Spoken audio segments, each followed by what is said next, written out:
I'm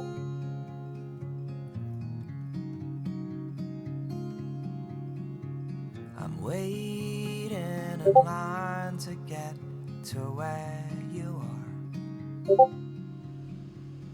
Hope floats up.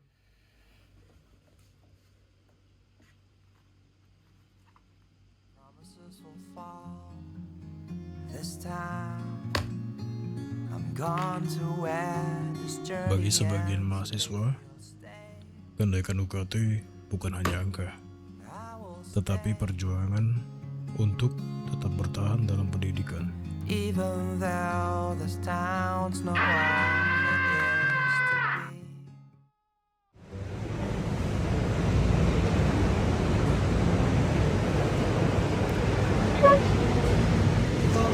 be. Gila guys, lagi udah mau ujian. Gimana ya nanti? Ya tugas masih banyak yang belum selesai. Kepala aku rasanya pengen meledak. Aman, orang nilai C aja masih ditoleransi. Jangan main-main lah, UKT kita tuh udah mahal. Masa cuma dapat nilai C, gak worth it lama. Iya lagi, udah bayar mahal tapi nggak diseriusin. Nanti orang tua kita datang ke kampus berdemo baru tahu. Nah, ngomong-ngomong soal UKT, uang yang kita bayar tuh sebenarnya buat apa sih? Kursi aja masih ada yang bisa. Di kataku kalau ada yang mulut langsung bicara. Aku mau protes lihat ya. Bener deh guys, coba kalian cek fakta akademik. Ada berita aja. Apaan? Paling itu jalur ujian atau jalur libur? Cek dulu deh. Kenaikan UKT sebesar 3 juta. Dari 10 juta jadi 13 juta itu gila banget. 3 juta? Itu tuh udah uang kos beberapa bulan loh, coy. Sumpah, orang tua aku cuma buruh pabrik. UKT kemarin aja aku bayar pakai uang tabunganku. Masa naik 3 juta? Kayaknya aku harus berhenti kuliah deh. Biasanya kamu jangan putus asa dulu ya. Kamu nggak sendirian kok. Wah ini keterlaluan sih. Fasilitas kita aja banyak yang rusak. AC kelas kita rusak. Wifi kita lemot. Perpus kita buku yang lama. Ini gila banget sih, kenaikannya gila banget. Emang alasannya apaan sih? Peningkatan mutu pendidikan berbasis wellness ekosistem dan pembangunan infrastruktur rekreasi mahasiswa, termasuk taman vertikal dan skybridge. Ngapain pakai skybridge? Skybridge? Buat apa Skybridge? Kita cuma punya 3 gedung yang jaraknya cuma 50 meter. Buat apa juga? Wah, ini absolutnya keterlaluan sih. Kita harus melakukan sesuatu. Ini udah baca belum? Tidak. Iya. Katanya aku dari tadi udah kumpulin 350 tantangan terbuka. Terus kata ini informasinya mereka ini diputuskan setia sama wakil rektor bidang kreativitas kita namanya Pak Hagi. Walah, pasti sangat cocok. Wah ini. Jadi gimana nih? Kita demo aja kali? Jangan, kita audiensi dulu. Nanti kita pakai jalur resmi, tapi sopan. Nanti kita settle dulu data buat pertanyaan. Biar dia malu sama namanya. Setuju. Tapi sebelum itu kita harus paham dulu teori kebijakan ini kenapa salah, supaya argumentasi itu kuat. Iya, Teman-teman, kenaikan UKT sembarang itu jelas melanggar 2 sila Pancasila. Yang pertama sila kedua, kemanusiaan yang adil beradab. Artinya setiap orang punya martabat yang harus dihormati. Ketika mahasiswa harus memilih antara makan atau membayar uang kuliah, martabatnya diinjak-injak. Pendidikan adalah hak, bukan komoditas. Yang kedua itu sila kelima, keadilan sosial bagi seluruh rakyat Indonesia. Keadilan sosial dalam pendidikan berarti akses kuliah tidak boleh ditentukan oleh ketebalan dompet saja. Kampus punya kewajiban untuk berpihak kepada mahasiswa yang kurang mampu, bukan malah seenaknya membebani dengan proyek yang aneh-aneh. Iya, karena dalam secara ideologis Pancasila itu adalah ideologi terbuka. Artinya semua kebijakan publik itu harus diuji dengan nilai-nilai. Kalau misalnya kebijakan UKT tidak transparan, tidak adil, dan tidak manusiawi, maka kebijakan itu menyimpang dari Pancasila. Nah sekarang kita udah punya amunisi nih. Kita siap menghadapi Pak Hakim yang ngomongnya suka ngawur. aman aja. Nanti aku bagian repot-repot bagian anehnya doang. Oke, jadi gini, besok pagi kita minta audiensi pakai surat dari BEM. Nanti dia sih yang jadi juru bicaranya. nanti saya minta jadi yang catat. Kamu jangan sampai ketawa ya depan beliau. Nanti Tasya yang bawa surat keberatan sama tanda tangan.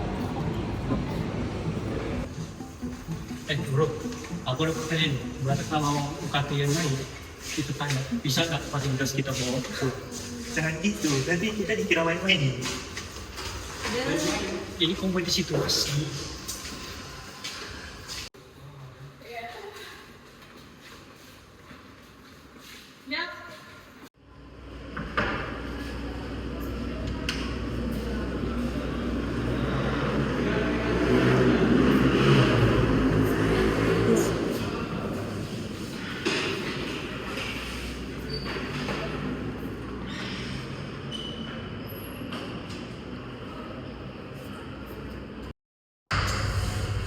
Selamat siang Pak. Ya siap. Terima kasih sudah bersedia menerima kami. Kami mewakili dari mahasiswa angkatan 2024 ini menyampaikan keberatan tentang kenaikan UKT yang kita per semester.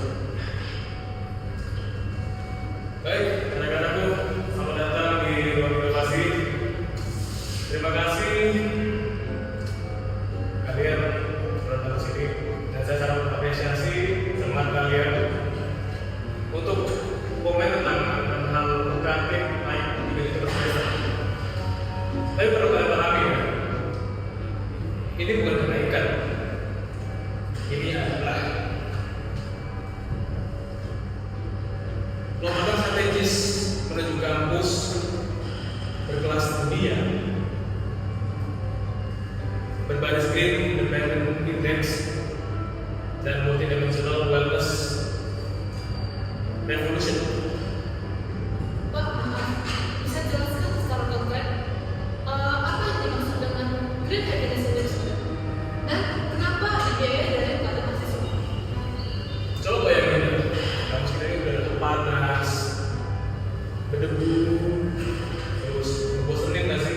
Baru gini-gini aja. Dan mahasiswa stres, akhirnya turun, orang komplain.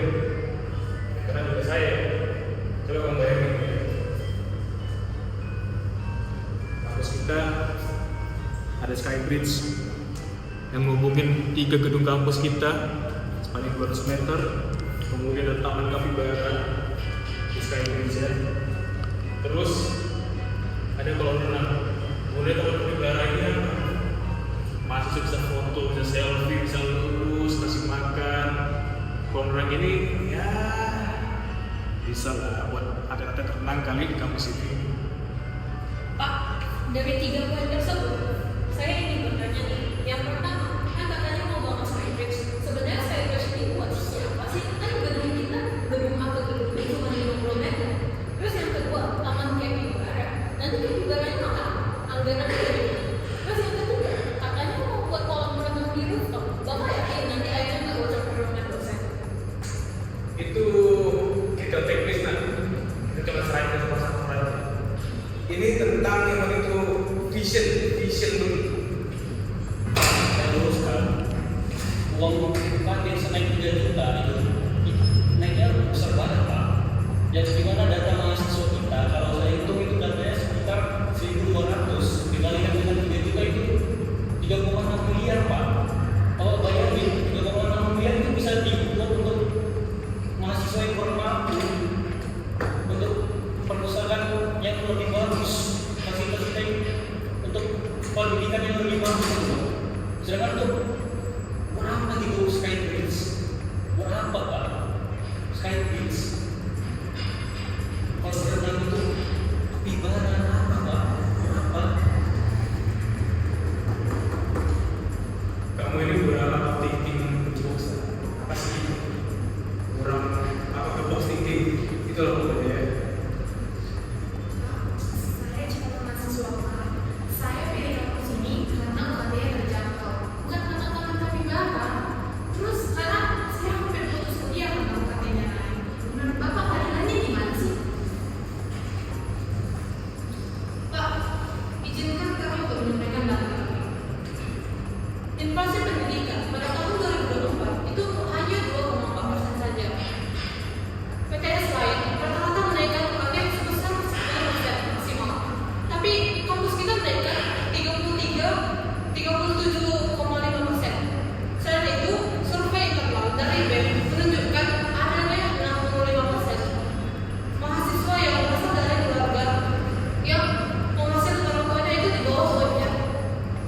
tidak anti fasilitas Pak, tapi kami prioritas. Lab komputer rusak, wifi di kelas mati, wifi lemot, itu yang mendesak Pak, bukan kapibara atau skybridge. Ini Pak, kami sudah keberatan permintaan tangan dari seluruh mahasiswa. Terus kami punya 3 tuntutan. Yang pertama, batalkan kenaikan target. Yang kedua, bentuk tim transparansi yang melibatkan mahasiswa untuk mengawasi penggunaan dana target. Yang ketiga, libatkan perwakilan mahasiswa dalam setiap keputusan biaya pendidikan Bapak.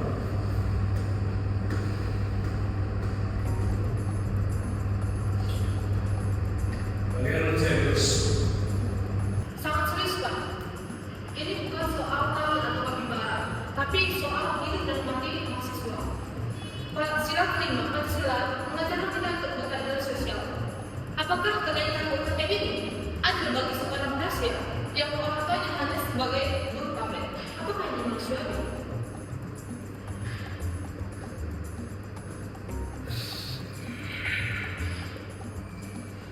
Baiklah, saya akan membawa ini ke yayasan untuk proyek Skybridge Kapibara Pemenang Akhir Terbaik. Baik Pak, terima kasih atas tindak lanjutnya. Kami nanti bakal minta tindak lanjut dalam bentuk tertulis dan menguatkan serta pemesan modal.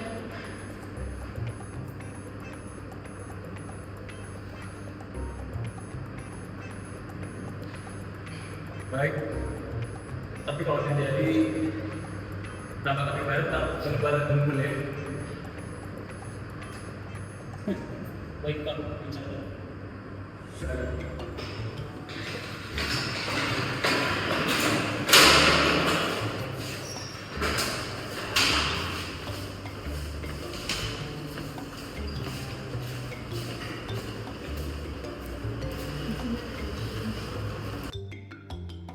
Secara teoritis, Pancasila adalah ideologi negara untuk memberikan kita kerangka untuk mengkritisi kebijakan publik.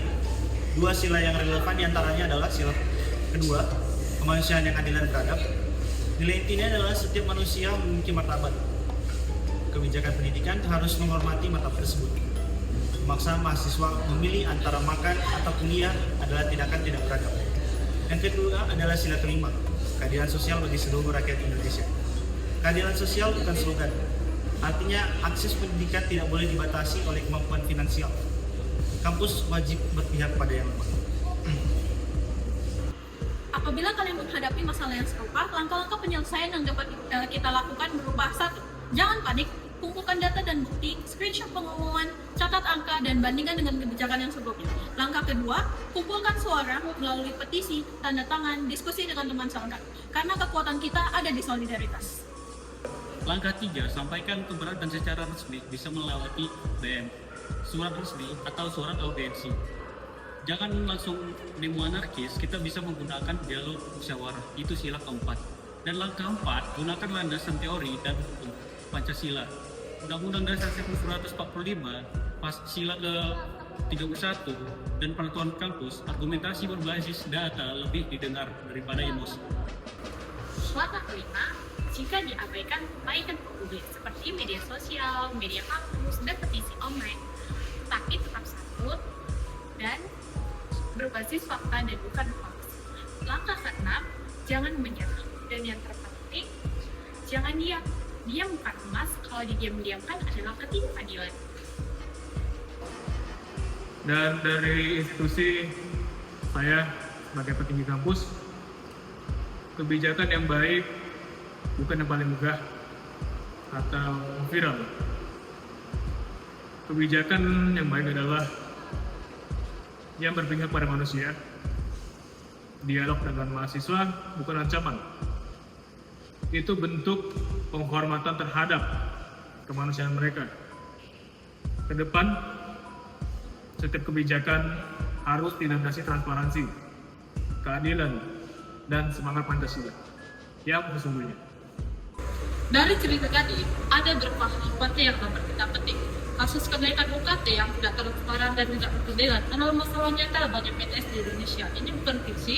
Data menunjukkan angka putus kuliah mencapai 73% dari total putus kuliah nasional. Dan perlu kita ingat bahwa secara konstitusional, pasal 31 Undang-Undang Dasar 1945 dengan tegas menyatakan bahwa setiap warga negara berhak mendapatkan akses pendidikan. Yang artinya tidak boleh ada seorang pun yang boleh terhalang akses pendidikannya oleh karena keterbatasan finansial. Kenaikan UKT yang membebani mahasiswa miskin secara tidak langsung melanggar hak konstitusionalnya tersebut. Maka dari itu kita tidak bisa diam. Jadi pesan kami adalah pendidikan adalah hak, bukan komoditas. Keadilan sosial bukan privilege, itu hak. Dan Pancasila bukan hanya sekedar hafalan saja, namun sebagai kompas moral yang harus tetap hidup sebagai kebijakan, termasuk kebijakan UKT. UKT naik, dompet berdiri, suara mahasiswa tetap berdiri. Hah? Naik 3 juta? Terus sekarang kamu mau minta uang lagi? Uang yang ayah kirim bulan lalu itu kemana? Jangan bilang kamu habisin buat penjudul lagi kamu ya. Jawab! Cuma buat nongkrong ya. Gak. Kamu jangan bohongin ayah. Ayah kerja, banting tulang, dari pagi sampai malam. Uang yang ayah kirim itu buat kuliah, buat makan, bukan buat judi. Setiap bulan selalu habis, selalu ada alasan. Sekarang UKT naik 3 juta, kamu baru sadar kalau uang itu penting. Kamu tahu nggak betapa susahnya cari uang? Ayah rela nggak beli apa-apa buat diri sendiri supaya kamu bisa kuliah.